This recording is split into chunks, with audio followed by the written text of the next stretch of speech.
Today on the podcast, we have my good friend Kelly Kendall. She is a registered nurse, an internationally board certified lactation consultant, and she owns the private practice, The Balanced Boob, where she supports breastfeeding families via telehealth and locally in Maryland.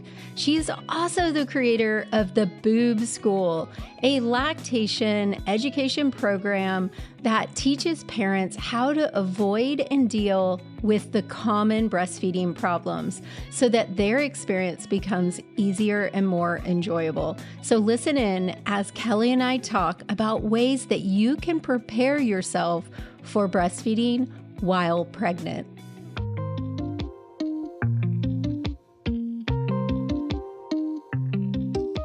Kelly, I am so excited to have you here today. We've been trying to do this for quite a while. I think you were one of my first guests that I invited, and I don't remember what happened now, but you got sick or something. Yes, having kids is one of those things you get to experience all the germs that they bring home from school. So I think it was something like that a while ago, but I'm very happy to be here now. So one of the first things that I typically ask my guests, because this is the birth experience with Labor Nurse Mama, is to just give a really brief story or how your journey into motherhood and how you ended up doing what you're doing.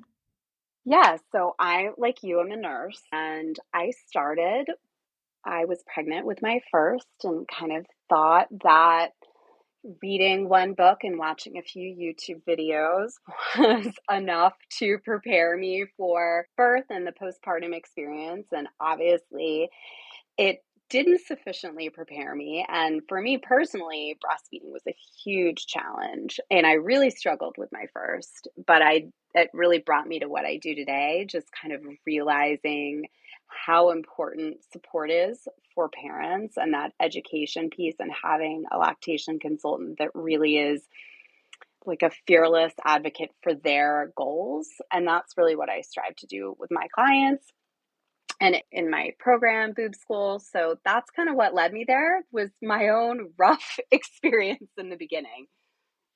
Isn't that the case for pretty much all of us? Yes, it's true.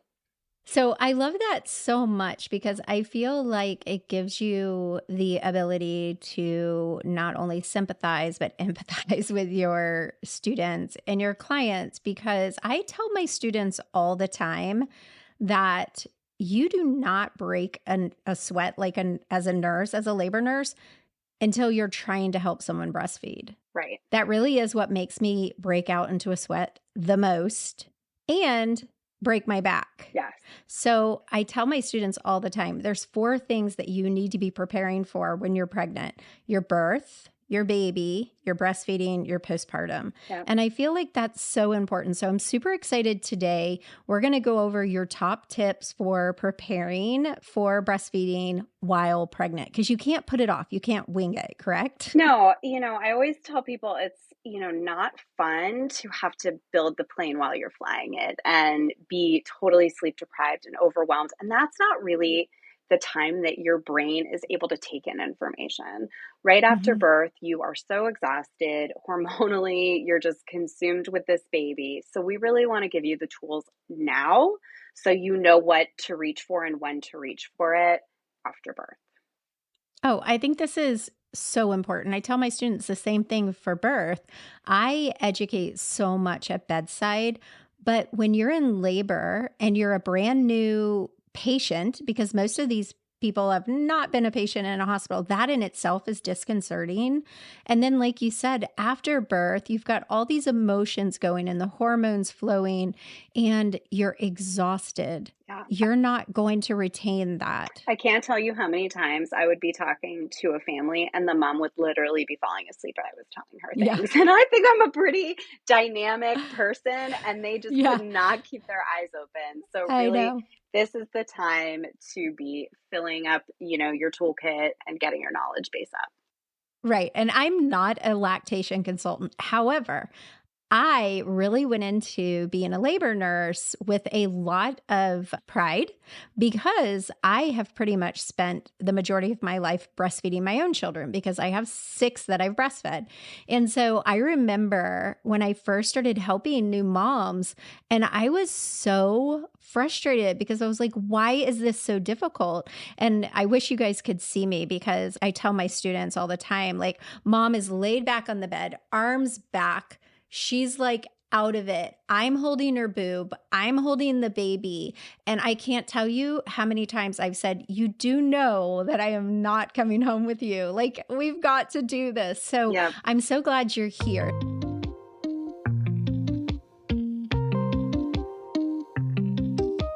So let's go ahead and get kicked off talking about some ways that my mamas who are listening can start preparing right now. So go ahead, dive in. So I think, the first thing I would say is really kind of knowing your equipment, both your own working equipment, your breast and your nipples, and then also, we'll go into what tools I think that you should need. So knowing your breasts, and the big thing that I want to, make sure that people know is if you have like a history of a breast reduction or breast augmentation, that's definitely a reason to speak with a lactation consultant.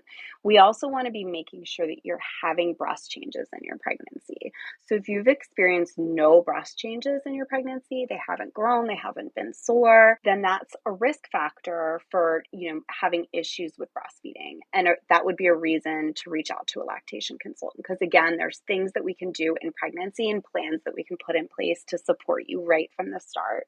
And knowing your nipples. So nipples come in all shapes and sizes. Isn't that true? And so Yeah. knowing, are your nipples everted, meaning do they stick out? Are they inverted? Are they flat? And knowing that, and many moms aren't even aware of that. I've had plenty of moms go into their births really not knowing that they had inverted nipples or that their nipples were different. Also, because if you know that your nipples are possibly inverted or flat, there are also things we can do in pregnancy that can pull your nipples out and make breastfeeding easier down the line.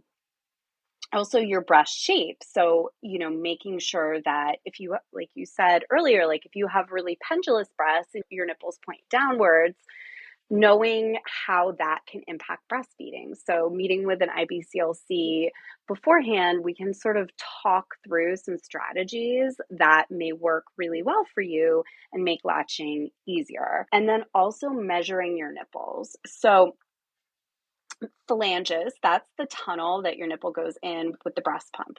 A standard phalange size that most breast pumps come with nowadays are 24 and 28. If I just had to render a guess, I would say probably 80% of the moms that I work with, if not 90, are actually much smaller than that and should have a smaller flange size. So if you know that your Spectra, for instance, comes with a 24 and your nipples are a 14, you know that you're going to need some sort of either a different flange size or an insert or something, because that's going to make pumping more comfortable and more efficient if you have the correct size phalange. So the incorrect size could affect your pumping experience. Absolutely. It can cause pain. It can cause, not emptying fully. So it really makes a big difference for your experience. And I am a big contingency plan person. So I really want the families that I work with to have the tools set up so we're not having to do like a desperate Target run at 2 a.m, Yeah. because that's not fun for anybody. And I want you to be able to have the freedom to pivot if your nipples are bleeding or you just need a break. And I want you to, know how to use your pump, have the tools to use your pump if you need to do that. Because I love that. yeah, I think it makes it less scary for people, because I have a Mm-hmm. lot of moms that are like, literally, I'm so afraid of how much it's going to hurt. They've heard these horror stories that, they're going to be in tears for weeks. And that's why having the education beforehand, I think, just takes so much of the pressure off, because you know exactly what you need to do if you're uncomfortable, and you know that you don't just have to like suffer through it alone. You'll have like, okay, what's plan B and how do I pull that out when I need to? I love that so much because I tell my girls, my students, the same thing for birth. I tell them all the time, like, you can't go in expecting that your epidural is going to save the day because there's legit reasons why you may not be able to get one. And there's literally nothing worse than someone who has an unmedicated birth without the education and some tools in their tool belt. And I think when we enter our parenting journey, all aspects of it, there's just going to be a lot more confidence and calmness when you understand what is happening. And I really love that you're saying this about breastfeeding because I have seen so much extreme emotion after birth about breastfeeding, whether it's mom really being negative about herself and what's going on and why is baby doing this. And I do think a lot of it comes back to preparing while you're breastfeeding. Like, even like you said, like, you learn something new every day. I had no idea about the breast pump and your nipple sizes. Like, I did Yeah. not know that was something you should do. And I had terrible time pumping. And now I'm like, gosh, did I just not know this? Yeah. Yeah. And you know, a big thing that I work with the families in Boob School about is setting up your goals and your mindset ahead of time. So, one of the biggest things I coach is when you're making goals about breastfeeding, so many people are like, I just want to exclusively breastfeed for 3 months or 4 months or 6 months. And there's very little about how you want the experience to make you feel. And we only have control over so much when it comes to breastfeeding or birth. We can educate ourselves, but there's things that are outside of our control. And how do we make goals around birth and around breastfeeding that really are attainable for people? Like, I want feeding my baby to be a bonding experience, or I want feeding my baby to feel like it's connecting me with my child. Because no matter how we need to pivot for breastfeeding, we can still meet that goal. Even if we have to introduce a pump or bottles or a nipple shield or whatever that we need to do to kind of make things work in the right now, we can still have a beautiful experience if we're really focusing on that relationship between mom and baby, which is the centerpiece of what I am focused on, is really how do we preserve and enhance the mom's experience and their confidence and their enjoyment of feeding their baby. I love that so much. So now we know that we have to get comfortable with our equipment, whether it's our body or what we bought.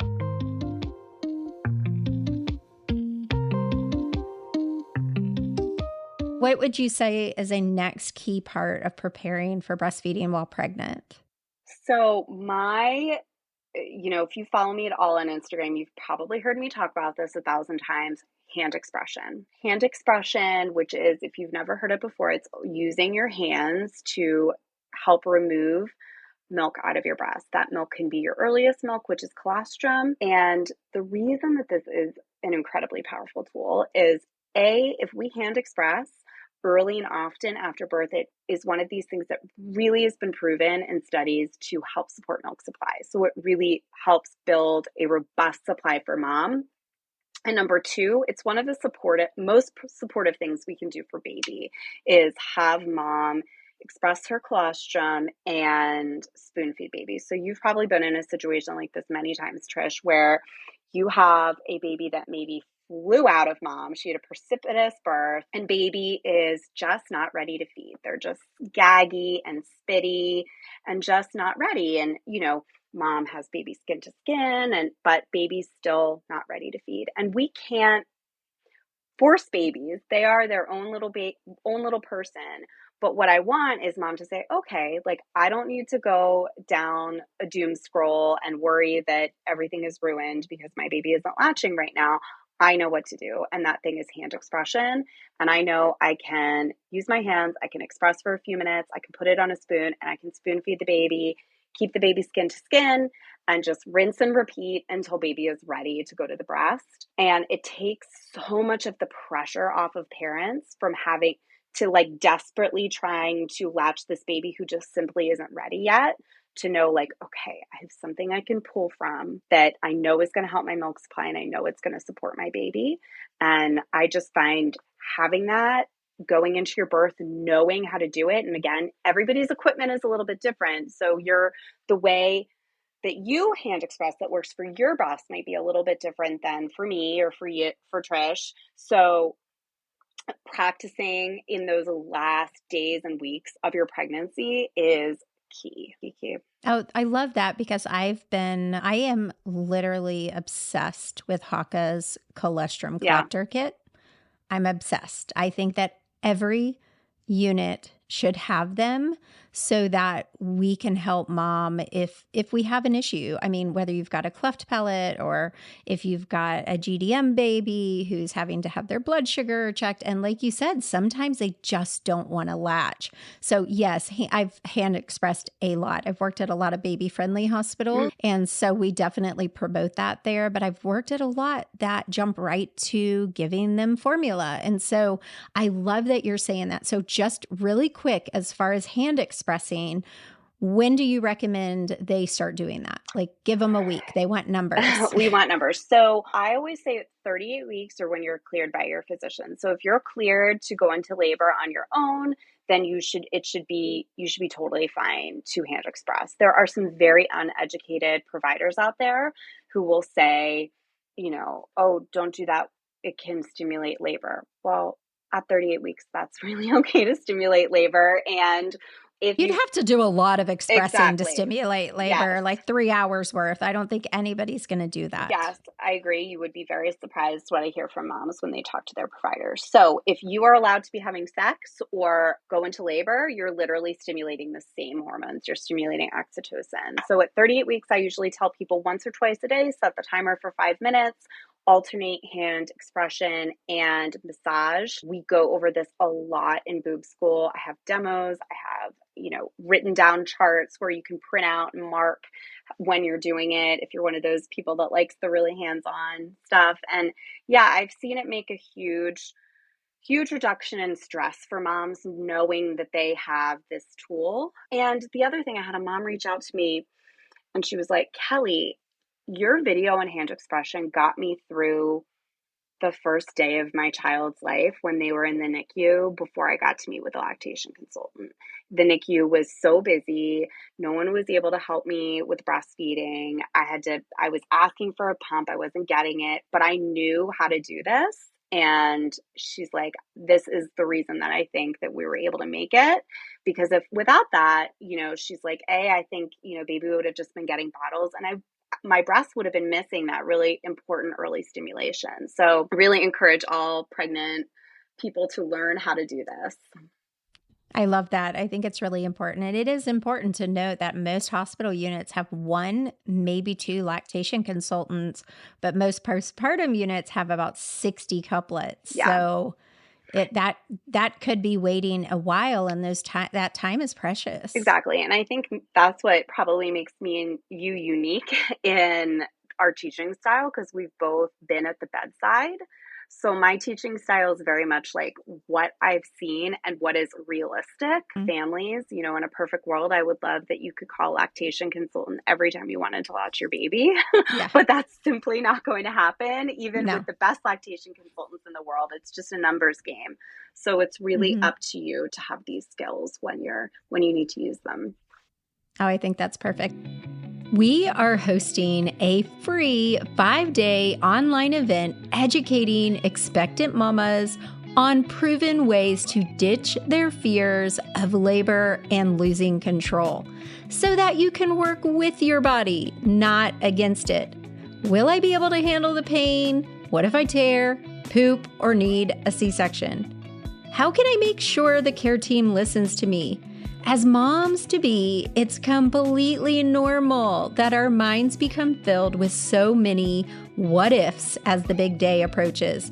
But here's the problem. Fear produces adrenaline, which slows your labor progression and works against oxytocin, that feel-good, labor-encouraging love hormone.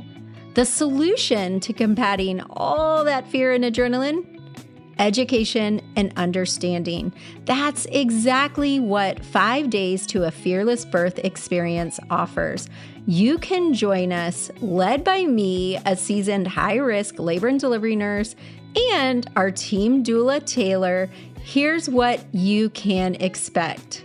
4 live trainings, a 15-page downloadable workbook, plus worksheets sent to you every single day of the event, access to our pop-up Facebook group, which will only be active during the event, daily giveaways, and aspirations, plus live Q&As and the opportunity to join our VIP experience.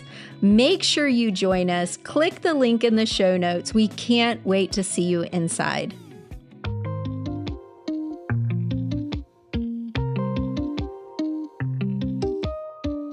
Okay, so what would you suggest next for a mom preparing? So I am a contingency plan person because I think one of the biggest fears people have is, what if it hurts so bad that I can't do it? And what I tell people is, we're never going to let it get to that point.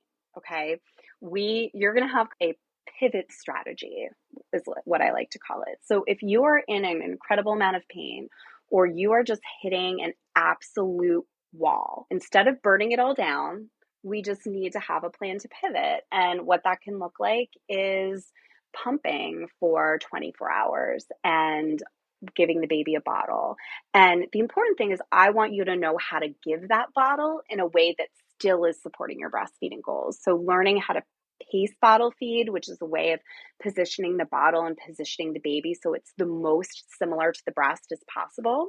Because when we're blending breast and bottle, we're trying to make those experiences very similar. And if we aren't educated about that and we just pop a bottle in our baby's mouth and they suck it down, when they go back to the breast, they may be kind of impatient and a little bit frustrated because the flow of your breast milk may be a little bit slower.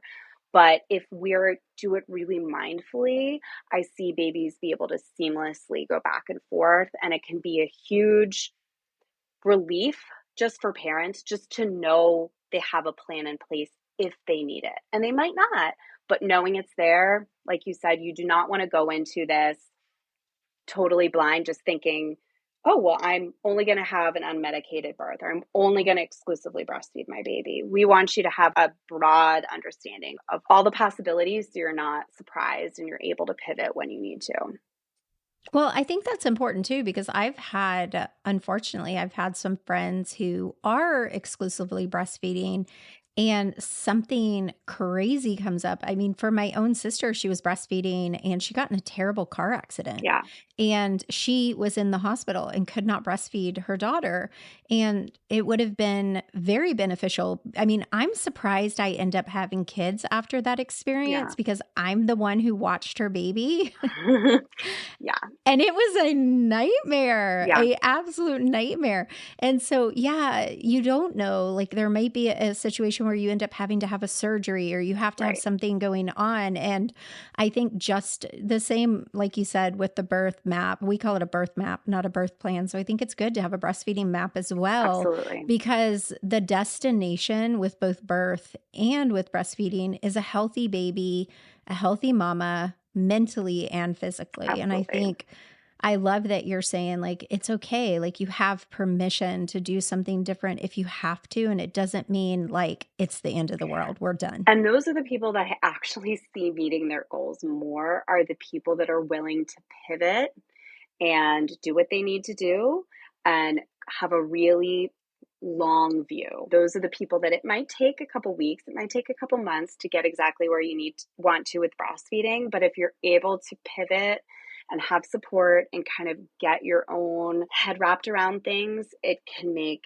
it a way more joyous experience. And that really is what the goal is, not the details, not whether or not your baby ever gets formula, or you ever have to use a nipple shield or whatever. It's, is this an experience that looking back on, you think about fondly, and that it was a bonding experience for you and your baby? And just saying something about what you said about your sister, another important thing is, a lot of parents don't know that really at about 3 or 4 weeks after birth, we want to be starting a daily bottle with baby. Does not need to be a full bottle, like a missed feeding with you. It can just be simply a half an ounce of breast milk in a bottle. But that's exactly for that reason, because I want baby to be very used to getting bottles and comfortable with that bottle feeding skill. So if there's ever any unexpected separation between mom and baby, or God forbid you want to go on a date night, you are able to give the baby to somebody who can feed them with a bottle, and you guys can have a little bit of a break. So I love that you brought that up, because you and I both know there's a lot of pressure sometimes from specialists in this field, whether it's you should not get an epidural, you need to go unmedicated, or you need to do this, or don't you dare get induced, or if you do this. And I like that you're saying this, because one of my students explained my birth classes as like this buffet or smorgasbord, and Trish lays it all out, and then you pick and choose what's best for your family. And I want you guys to hear that. I love that Kelly's saying the same thing about breastfeeding, because I think, and I spent pretty much most of my life breastfeeding because I breastfed 6 children for a long time. And so I'm not this like breastfeeding like policeman that is going to say, oh no, don't do this or do that. But the most important thing is that the experience is good for you both. And I think sometimes when you're a breastfeeding mom, even though you're exclusively breastfeeding, being able to run to Target and peruse the aisles is the difference between life and death. Absolutely. When you're that in that frame of mind. Absolutely. So I like that you're saying that, because I had some of mine that had no problem taking a bottle, and then I had some that literally wouldn't. Yeah. And if I had done that, it might have been an option. Yeah, absolutely. And I 100% agree with you. And that's really how I view boob school, is the same way. Like, I want to give you the education and you to understand the foundation so you can make the decisions that support your family, what your goals are, and your connection with your baby. Because the details of that aren't as important as how you feel. Did you have agency? Did you have understanding? Did you feel empowered that you were making choices versus, you know, feeling pressured or not understanding, or, being scared? I want you to really be feeling good as you navigate this experience, because like, I want you to look back on it and be like, you know what? It wasn't perfect, because nothing is, but it was good, and it was ours, and it was a meaningful connecting experience for me and my child. Yeah, I love that, because there's so much pressure on us as moms and parents to do it this way or do it that way, or especially from like well-meaning friends and family will put a lot of pressure on new parents. And I would say that's one of the things that I feel like COVID has done well for new parents, is that they isolated them so they could figure it out on their own. Yeah. Which in some cases, I know for you guys listening, because I have a lot of students who are having their second and third COVID baby. Yes. Can you believe that? And I think back to those first days, because I launched my first birth course in April of 2020. And so a lot of those moms, especially delivering right in that time, had no family support.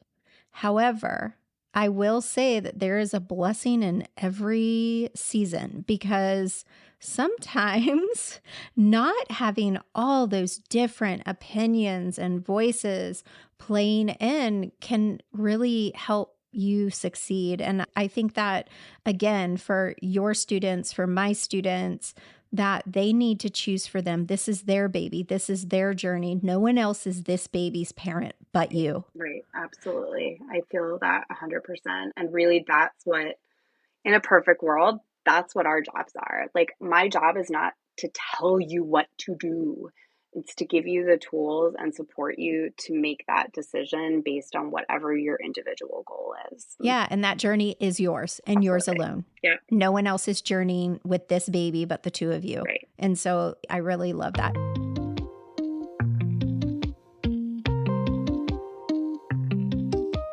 Okay, so some other tips that you would recommend for a mama who is preparing to breastfeed and her partner. I really think, just going back to that education and something like Boob School where you both can look at it and you can return to it. That's another thing that is really great about and different with breastfeeding education than birth education. Like birth is, a couple hours to a couple days, and then that experience is over and you go into your postpartum experience. With breastfeeding, it can go on literally for years and decades for some people. And so it changes a lot from those early weeks to a baby who's a few months old to a baby who is weaning. And you don't need to fill all that information into your head before birth. Like, you're not going to remember it anyway. So I want you to be like, okay, I'm going to look at these things now. And then when I'm ready to be preparing to go back to work, I'm going to pull up that module, or I'm going to pull up that one about mastitis because I feel like I'm working on a clog. Because it really does help to have those check-ins along the way. So I think maybe that's what I would end with is like, breastfeeding is an evolution. Yesterday, I saw two moms who had 6-month-old babies who were acting exactly like 6-month-olds. They are pulling on and off a million times. They'd rather play than nurse. Like, they're kicking and acting all crazy. And if that was a newborn who was pulling off 17 times during a feed, it would be a problem. With a 6-month-old baby, that can be totally normal. So knowing that it isn't just the days and weeks of the beginning of your breastfeeding experience that you deserve support and education, it's your entire journey. And being in a program like Boob School that has some sort of support and some sort of peer component where you can hear other moms and be like, oh yeah, I remember that stage when they're sticking their finger up your nose when they're that age, it normalizes it and it makes it feel a lot less scary as these changes come along with baby. It's so funny. As the minute you start describing that, I've been in that stage so many times. I know. Like, I can feel my baby like twisting my left nipple like right now. I know. It's just so much fun. One of my friends, Courtney, on Instagram just posted a reel of her breastfeeding, and all you see is the little hand coming up, messing with her nose, her eyebrow, her lip, her hair, her ear. Yeah. So I love that you said that because we just recently started working together, you and I had you come in and teach a workshop inside of our birth course. And I've been telling my girls ever since, like, I learned something new with you that I've been doing this a long time. And like I said, I pretty much spent 15 years breastfeeding. Scary. Yeah. So, it's, some of what you were teaching, I did naturally just because I breastfed for so long, but I love that. So can you just give us a really quick, like, inside the Boob School, mom is pregnant, what part of the Boob School would you recommend that she does? And what does that include? So Boob School, there are 6 core modules, which are broken up into like 20 or 30 minutes. And those are the ones that I really want you to focus on before birth. We're going to be going into hand expression, all the things we talked about today, nipples, understanding latch. And you're talking about understanding latch in a way that you can translate to any position, kind of knowing what makes a baby latch on better, how we can position our body and baby's body so we're using their natural reflexes. And we talk a lot about that in Boob School. I also have a guide. So you download it to your phone. So at 2 a.m. when shit is hitting the fan and you're like, what did we say about this? You can pull it up right on your phone. And then I have a bunch of troubleshooting modules for down the line and go into tongue tie and low milk supply and all that jazz. And then we have a Facebook group and we're doing bi-monthly Zoom calls where you can come and bring your questions. You can come and just bitch. You can, find community with other breastfeeding families and with me. So it really is something from that first latch, that before birth, even all the way to weaning, that we're going to be able to kind of hold your hand through that whole experience. And like I said, you don't have to know everything before birth. You just need to know these core things and you need to know where to go.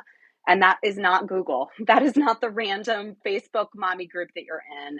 It's knowing where you can find really trusted, distilled information that's going to be presented in a way that's easy to access and that you can understand.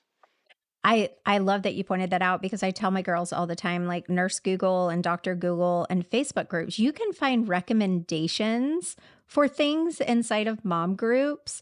But if you do ask if you try to get, whether it's birth or breastfeeding tips, you're going to get a lot of opinions. Yeah. So when I mean like recommendations, hey, do you know a VBAC friendly provider in my area? Or do you know a pediatrician that you would recommend? But you don't want to ask questions like, specifically about what's your thoughts on unmedicated birth? Because you're going to get it all. You are going to Or get it all. what's your thoughts on exclusively breastfeeding? Or I'm thinking about giving my baby a bottle. You're going to get reamed, you're going to get praised, but you're going to get the same type of thing you would get from your family and friends. Yeah. So I love that you said that. And I also love that you and I are both unique in our classes, that we offer so much support. And I like that you offer the bi-monthly group hangout, because what I have found inside of Calm Labor and the VBAC lab is that I can't teach everything in the course, because there's always that one weird situation. And I like that my girls, and I'm sure the same for you, we call it our happy hour.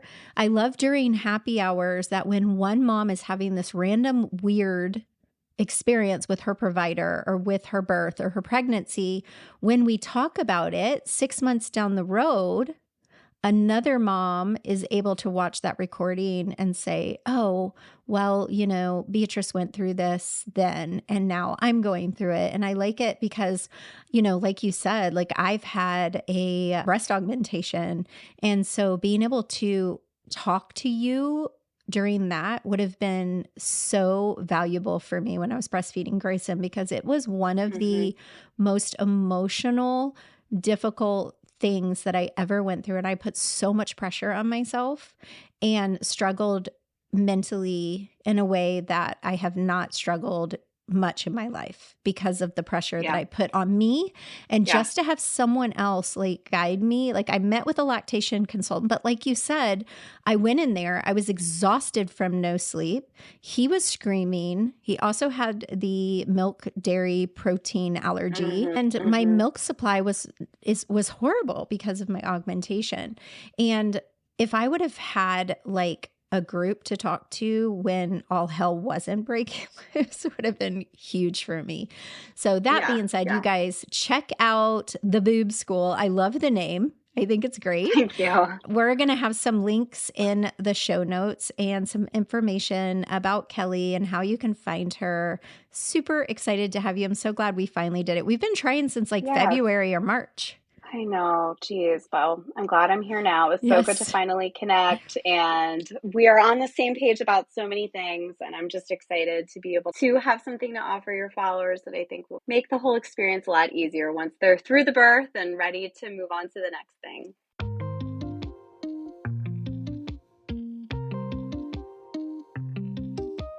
Last question. What is your superpower? That's a really hard one. I would say my superpower is explaining things in a really digestible way. Like I love taking big concepts with breastfeeding and breaking them down in a way that makes sense and sticks in people's heads. And that's probably one thing. And I love meeting people where they're at and just witnessing them and just loving on them. And I think maybe that's the biggest thing that I do as a lactation consultant isn't even all the clinical work. It's the telling moms how damn awesome they are, because like you said, they are so hard on themselves. And I am an incredible believer in you're not going to remember in 25 years what I told you about your nipples. You're going to know, like, I listened to you, you felt heard, you felt supported, you felt seen. And that's really what I keep my eye on and focus on when I'm working with families, because that's the most important part of our job. I love that. And I love asking my guests. I keep forgetting the last couple guests. I keep forgetting to ask them, because I love asking that, because I think we as moms and women forget how incredible we are and how many hats we wear. So my last question before we hop off is, what would your partner say is your superpower? And it could be whatever I would say my partner would say that I'm really strong. I have been through a lot, and I am always working to get better and to grow and to heal myself. And heal the world. And I work really tirelessly to just be my truest self and live my calling. And I would say that I probably, more than any other person have read all the self-help books. I'm always trying to get better. Oh, I'm pretty sure you would get along with my husband. He's the same way. He's like, you need to read this book. You need to read that book. My husband has been the biggest mental health coach for me ever. Like, he's like, don't speak that. You're manifesting that. Stop. Absolutely. Yep. So here's to manifesting good things. So all of you guys listening, before you get out of your car or wherever you are, I want you to out loud say, this is my superpower, and talk good about yourself, because you're incredible. And we're so happy that you listened today. I hope you loved this episode with Kelly. You can find all the information to the Boob School. We're super happy about it in the show notes. And you can find her on Instagram as The Balanced Boob. There you go, because we all need balanced boobs. All right, guys, I'll see you next week, Friday at 7:30. Have a great week.